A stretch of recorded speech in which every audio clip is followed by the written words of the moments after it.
Welcome to Safe Space Made Simple, a practical podcast that guides clinical leaders and healthcare managers to create trust and support with their teams. I'm your host, Trace Hobson.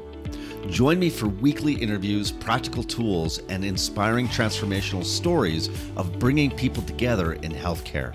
Now, let's dive in. Hi, everybody. Welcome to this week's episode of Safe Space Made Simple.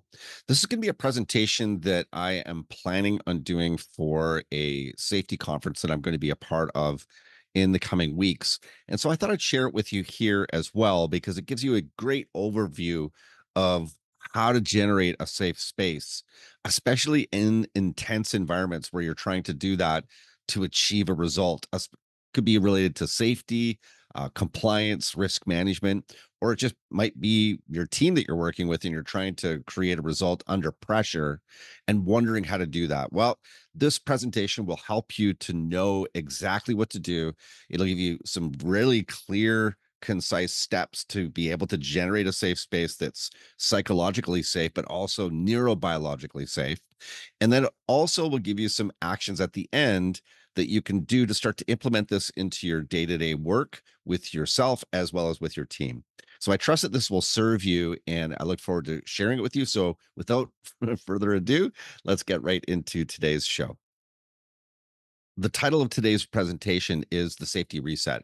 How do you create a safety culture that everybody wants to be a part of? So have you ever walked into a safety meeting full of great ideas only to leave feeling like no one was really on board? Well, there's a core issue that is really important to understand, that without psychological and neurobiological safety, it's impossible to get buy-in that actually lasts, that's sustainable. The main issue is that people don't feel safe enough to engage or buy into safety initiatives. Without that sense of safety, compliance and collaboration are impossible. Now, we often blame busyness or lack of commitment when people don't buy in, but the real problem is lack of psychologically safe spaces. Without that, engagement and buy-in simply won't happen. And it doesn't matter how good the data is or your arguments are, your business case. If people don't feel safe, they won't connect and engage. In fact, they can't. Now, I have a couple of really quick examples of this. The first one I'll start with is the most intense and dangerous safety environment that I've ever experienced in my life. And that was being a single dad of 3 teenage girls. Trust me, I needed buy-in a lot and was not getting it. Now, at that time in the history of our family, we were really struggling for different reasons. I was working very long hours, between 60 and 80 hours a week, and my daughters were all sort of going in different directions. And we were struggling to try and get through sort of those awkward years where they were transitioning from preteen through teen to adult. And quite frankly, some of the things that they were doing were terrifying for me. And so that was a time in my life as a dad where I was trying to get them to, listen to reason and giving them great advice that they were simply not listening to. And it didn't matter how many, real examples and logic was attached to what I was saying. They simply did not, they were not, and they could not listen now that I look back in hindsight, because they didn't feel safe around me. And that was a theme in my life and my leadership at that time. Then at work at the same time, I was leading an organization of 150 people that was throughout British Columbia.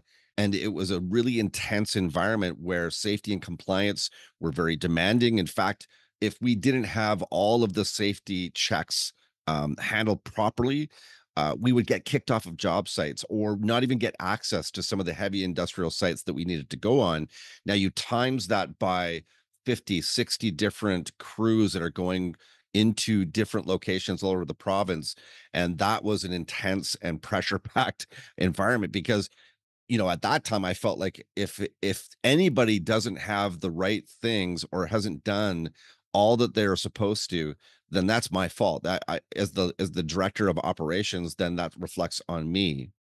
And you would think that when the livelihood that we all relied on was connected to whether or not we had done all of the training and done all of the safety and compliance things that we needed to do, that people would just do that. You would think that, but that is not what happened. Does that sound familiar to you? Have you ever had an example where you had all of the right data and still people, it was like they couldn't hear you or they just didn't buy in, even though the business case was sound, it made sense, and you leave there thinking like, what is wrong with these people? Or you think, what's wrong with me? Why is it that I can't actually get them to listen? Now, what I realized at home with my daughters and at work was that the rules, data, or logic weren't cutting it.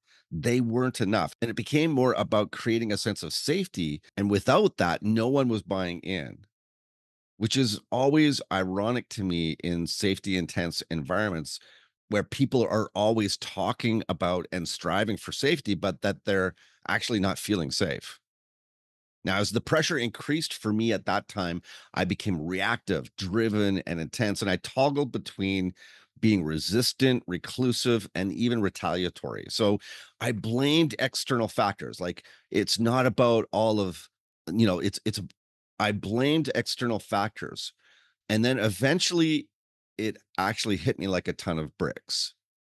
Now, this was 16 years ago, and I found myself in a training for social workers, counselors, psychologists, and clinicians that work in mental health and in systems work. And I took this course called Satir Transformational Systems Therapy.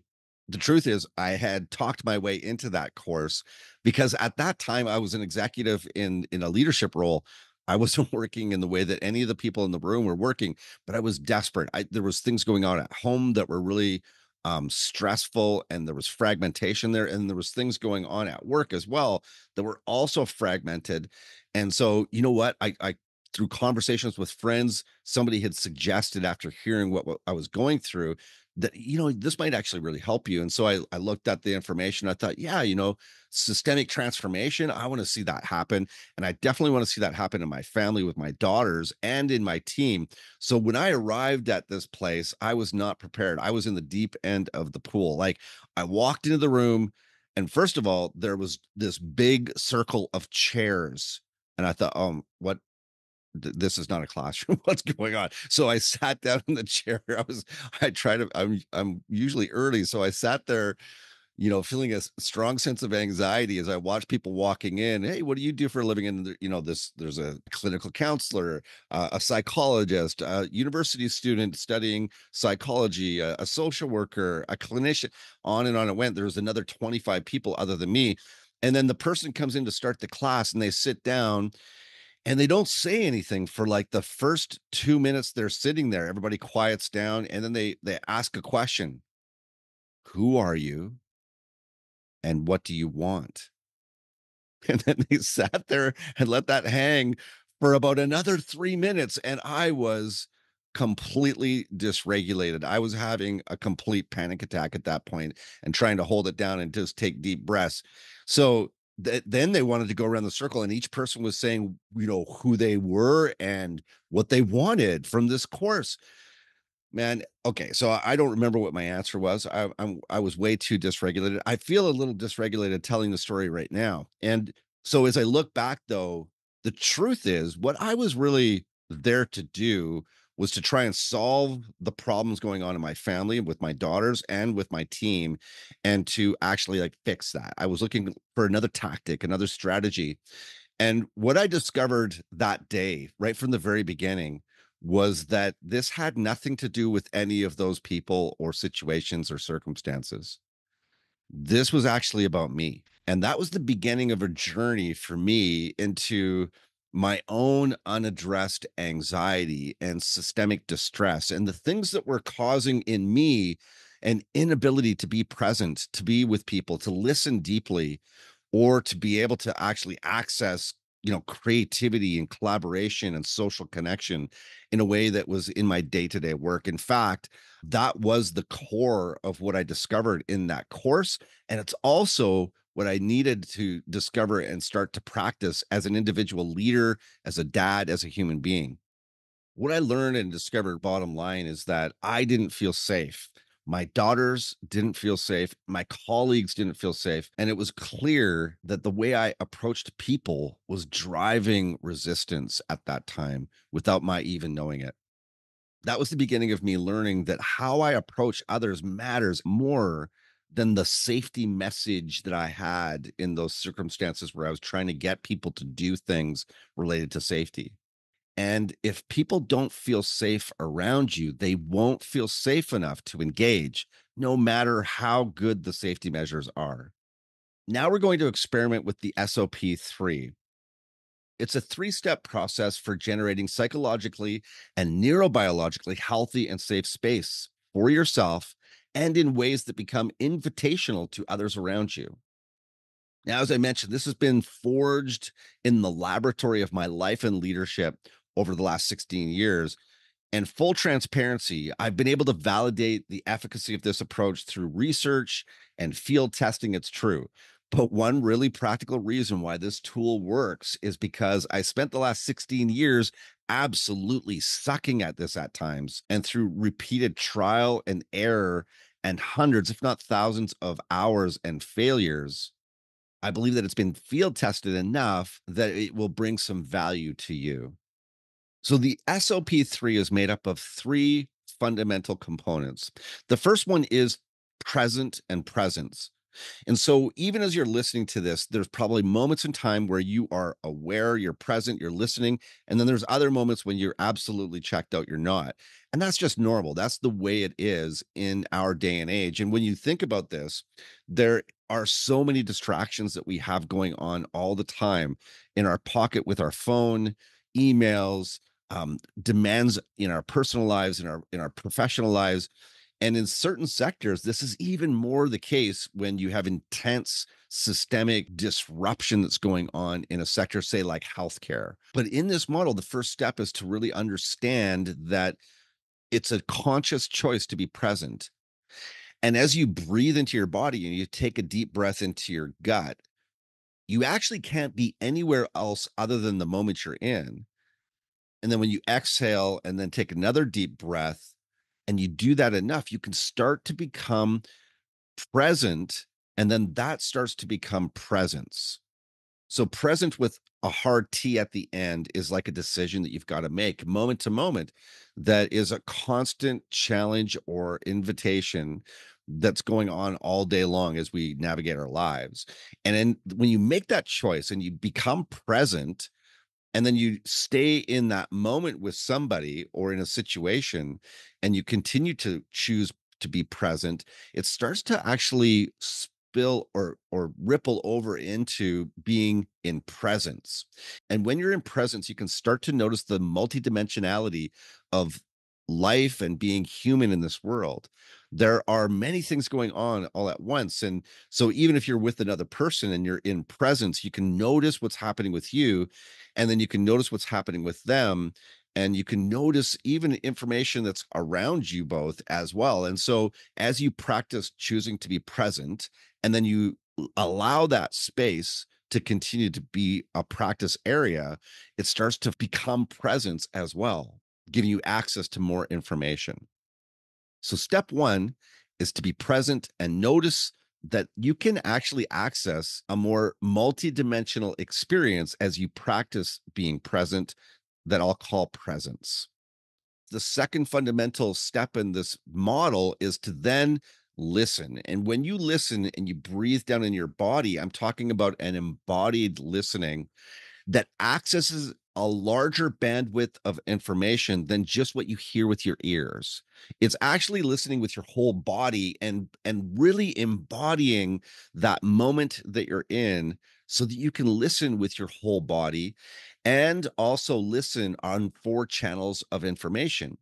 Now, I'm not going to get into the four channels. That's a different tool that I've created for safe space systemic coaching for leaders and teams. But just suffice it to say that there is a multidimensionality to the way that we listen. And that when we listen, we start in channel one, which is us. And so you're listening there. There's another channel, it's other people that are around you. And that's channel two: people, places, projects, processes. You're listening to those other that other channel of information um, over there, wherever there is, and whatever's over there is what you're listening to. And then there's channel three, the space between you and them. And that's as far as I'll go with that. But embodied listening is after choosing to be present, being in presence, and then listening at the same time. You're listening to what's going on inside of you. You're listening to what's going on with people and what they might be saying. But then there's even information under the words that you can start to hear as well. Now, the reason why this is really important is because in high pressure, high stress situations, you need access to as much information as you can get. And so, if you're present and you're practicing presence and then you're listening in an embodied way, you're going to get much more data than if you're in a reactive state. And so, that's the second fundamental step of the SOP3. The third step is to begin to notice curiosity as a superpower. Now, curiosity is a stance that we can take. It's an intentional way of being that lets go of having to have the answers to something and really leans into, um, the openness to something new, being curious about what's happening, even though I might have a reaction to what's happening or I might have my own opinions or judgments. It's an intentionally letting go of that and doing an inquiry in that moment that you're in to really begin to tap into curiosity. Now, as you practice this, this can get much more concrete in terms of the kinds of questions that you can ask and tools and exercises that you can do. But right now, I want to keep it as simple as possible and just say that powerful questions represents curiosity. And when you practice being present, step one, and then embodied listening, step two, and leaning into curiosity, step three, as you practice those fundamental moves within this particular tool, it then becomes a generator for a safe space inside of you. Now, this is a space that is actually already on board within you that you're accessing no matter what's going on. And so think in terms of the times in your life when you've had a moment where everything was maybe happening around you chaotically, but you were able to just kind of tap into the eye of the storm and slow down and notice everything differently. And sort of, it's almost like time slows down in that eye of the storm in the middle of the hurricane, and you're able to watch everything around you in a different way. It's because you've inadvertently tapped into and started to generate a safe space inside of you. Now, this is something that we do innately. It's a human characteristic, and it's also something that we've been conditioned to forget. And so we need to begin to practice being present, practicing presence, listening in an embodied way, and then leaning into curiosity and practicing all three of those fundamentals so that it generates a safe space within us. Now, this is a fundamentally different kind of space than talking about psychological safety or physical safety. It's actually experiencing psychological safety or top down safety, as I call it, as well as bottom up safety or neurobiological safety that begins to completely shift the way that we show up in our lives, in our leadership, in our work, and with each other. So, why is this important? It's important because of the concept of neuroception and self regulation, as well as co regulation.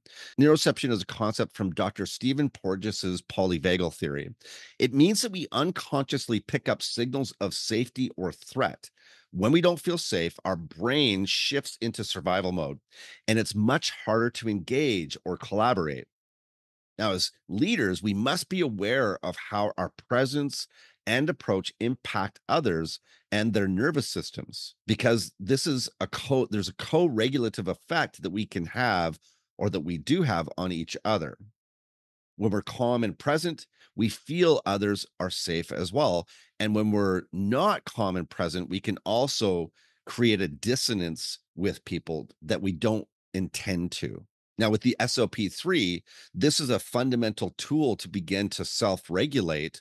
And it also invites engagement with other people that will create a co regulative space as well. This is key to being able to access the parts of our brain and the parts of our neurobiology that supports creative problem solving, collaboration, as well as social connection, as opposed to being in a reactive state or sensing neurobiological threat and shutting down those parts of our brain. Now, the interesting thing is that that is going on, that neuroception is going on below our awareness. You can't actually think your way out of being dysregulated. And the things that dysregulate us or activate that system can vary widely from person to person. Even an assessment at work or judgment from somebody can activate a signal of threat, which shuts people down in their ability to be able to collaborate or support you in what you want to do. What, so what, and now what?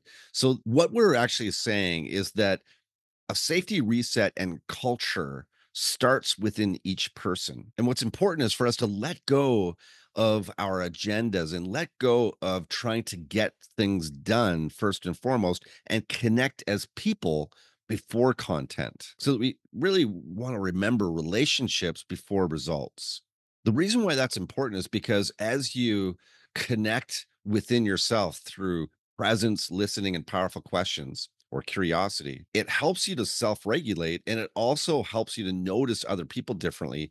And then, interestingly, there is a space that opens up so that people can begin to step into that as well.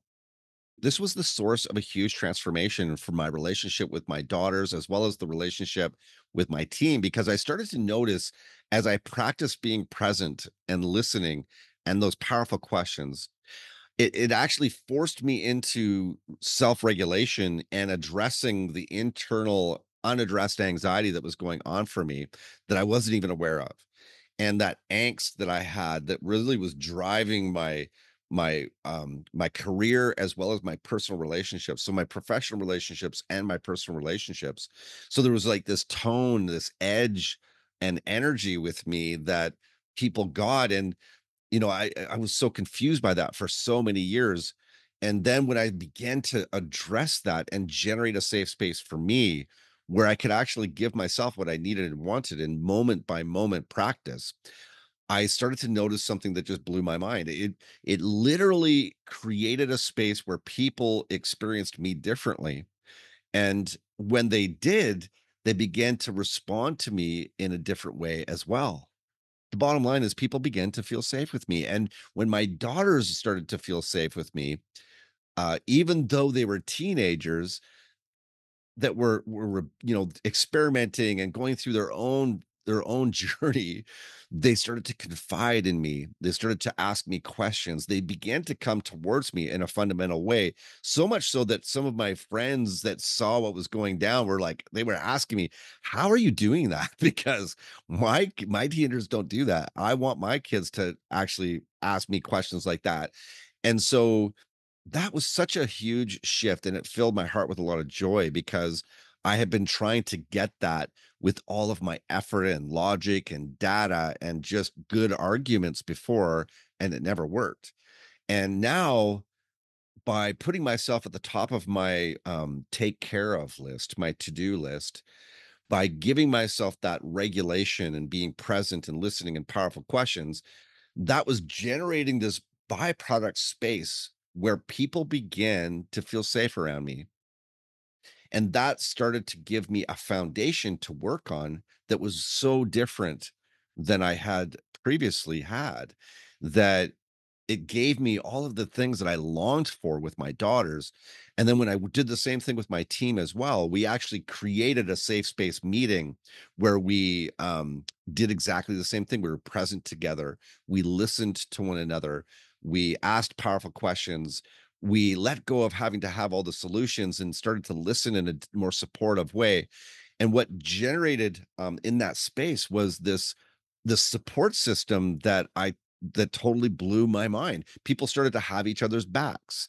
The complaints and the criticism started to go down. The interpersonal conflict started to go down, and all of the things we were trying to get from a safety perspective were becoming easier the operation was becoming easier, and people were going home with energy and gas in the tank to live their lives. So people came back after doing this for several months and they said, listen, my wife, my husband told me, whatever you guys are doing in that Zen meeting, don't stop because you're a different person when you come home. You're more present, you're more available. When that happened, I knew that I had tapped into something inadvertently through my own sort of struggle that was really serving people in a much more fundamental way than just, providing a place for people to work. We were actually creating a support system for people to be their best at work and at home at the same time, so that people got up in the morning and wanted to go to work. They felt safe when they got there. And then when they went home, they had energy to live their lives because they were doing something meaningful for them at work and supportive. Well, long story short, that's why I left the corporate world, because I wanted to do this kind of work with other people, especially those that work in high pressure, high stress environments, because that to me, is really difficult. I've worked in that kind of an environment my whole life. I've had that kind of an environment personally and professionally. And then I noticed that, people that have chosen to serve others in sectors like healthcare have really done that with a heart that wants to serve and help and do meaningful work and make a difference in people's lives. And then they go to work and they're so distracted by the systemic distress that's there. And so it became really clear for me once I sort of was led into healthcare. That's a whole other story I won't get into today, but I arrived in healthcare realizing, man, I have actually been prepared for this my whole life. And now I have something that I can share with leaders and teams that will be really impactful, that will help them. And so as a result of all of that, now I'm really excited to share that I'm just about to begin clinical I'm just about to begin graduate research that explores this in a master's program, in a thesis that I've created that explores the efficacy of safe space systemic coaching for leaders and teams, and whether or not it's possible for us to take systemic distress and transform that into energy and well-being, care, and trust on a team. And so I'm excited to say that I'm in the middle of the process of the ethical application for that. And in the next couple of months, I'll be launching that research project with 4 teams, and really, really looking forward to what we discover and learn, and how on the other side of that we could iterate it and make it even more accessible to more people. So I'm looking forward to that, and I wanted to share that as well. So I hope that you've enjoyed today. And if you look at the what, so what, now what, the now what of this is really to then look at whether it's your next meeting, a conversation that you're having with somebody at home or at work, to really slow down to the speed of your presence. I call it's the SOP 3 for standard operating procedures. Of course, everybody knows that acronym, right? But this is actually about slowing down to the speed of your presence. It's a different kind of SOP. And when you slow down to the speed of your presence, you're doing that intentionally, being present in the middle of times when you feel activated, in the middle of times when you've got criticism or complaint or condemnation language going on inside of you. Instead of doing anything or saying anything, my invitation to you and my call to action for you is to slow down and actually take a deep breath into your belly. And as you breathe into your belly, as you take that breath, listen deeply to what you can notice that's going on within you and around you. And still the invitation is to say nothing. This was so hard for me at first to keep my big mouth shut, but it really, really was over and over again what I had to practice, because as I was present and I listened, all of a sudden I noticed so much more information that I could become curious about, like genuinely curious about, for me and for other people. And when I asked questions that were powerful and that let go of an agenda or trying to get something or go somewhere, that changed the dynamic of the whole space and the relationship that I was in at any given moment, the conversation, the meeting that I was in. So that's my invitation. In your next meeting or conversation, breathe and pause first. Listen deeply, focus on the person, not just the words, and then let go of your agendas and judgments and be curious. So that's your now what? In your next meeting or conversation, breathe and pause. Number two, listen deeply, focus on the person, not just the words. Let go of your agendas, number three, and judgments, and be curious. All right. Thank you so much for being here and for reviewing this. I hope that it served you. And if you have any questions, please reach out to me on LinkedIn and I'd be glad to answer those. Otherwise, as you leave here, remember to be a safe space, especially for yourself. Thanks, everybody. Have a great day. Thank you again for getting to the end of this podcast. And if you enjoyed this and you found that there was value in it for you, my invitation is for you to subscribe for future episodes that come out weekly on Tuesdays. Thank you again, and I'm looking forward to being with you next time. Now remember to be a safe space.